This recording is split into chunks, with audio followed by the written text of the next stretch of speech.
राज्य मंत्रिमंडळाच्या आजच्या कॅबिनेटमध्ये महत्त्वाचे 41 निर्णय। महाराष्ट्र सागरी मच्छीमार कल्याणकारी महामंडळाची घोषणा करत 50 कोटी रुपये मंजूर।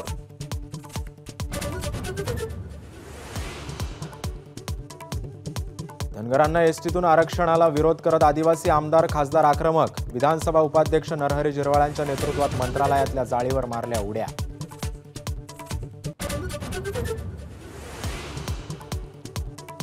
मंत्रालयात ठिय्या देणाऱ्या आदिवासी नेत्यांशी मंत्री गिरीश महाजन आणि अब्दुल सत्तारांनी साधला संवाद। झिरवाळांच्या नेतृत्वात शिष्टमंडळ मुख्यमंत्र्यांच्या भेटीला।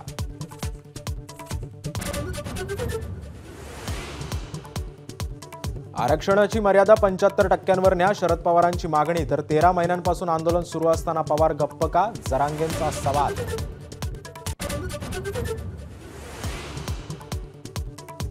हर्षवर्धन पाटलांचा अखेर पवारांच्या राष्ट्रवादीमध्ये जाण्याचा निर्णय जाहीर। इंदापूरची जागा लढवणार, तर भविष्यात राष्ट्रवादी प्रवेशाचे अनेक धक्के बसणार, शरद पवारांचं सूचक वक्तव्य।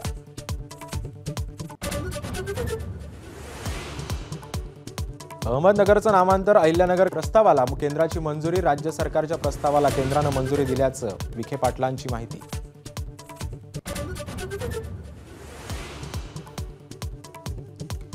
एमआयएमनं काँग्रेस आणि शरद पवारांच्या पक्षाला दिलेला प्रस्ताव एबीपी माझाच्या हाती 28 जागांची केली होती मागणी।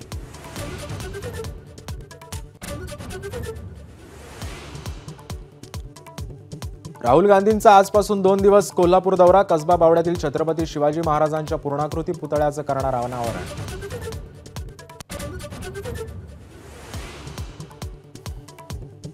बदलापूर लैंगिक अत्याचार प्रकरणी शाळेच्या ट्रस्टींना दुसऱ्या गुन्ह्यातही जामीन।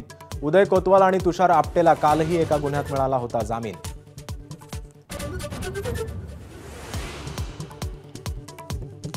नवरात्रोत्सवात शेवटचे 3 दिवस रात्री उशिरापर्यंत लाऊडस्पीकर लावता येणार। 9, 10 आणि 11 ऑक्टोबरला रात्री 12 वाजेपर्यंत लाऊडस्पीकर वाजवण्याची परवानगी।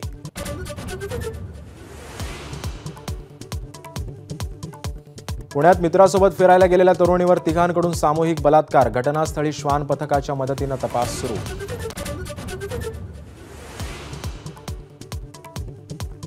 इराणमध्ये शुक्रवारच्या नमाजासाठी सर्वोच्च नेते आयातुल्ला खामेनी सहभागी। हिजबुल्लाच्या प्रमुख नसरल्लाच्या मृत्यूनंतर पहिल्यांदाच सार्वजनिक मंचावर नमाजासाठी तोबा गर्दी। एबीपी माझा, उघडा डोळे बघा नीट।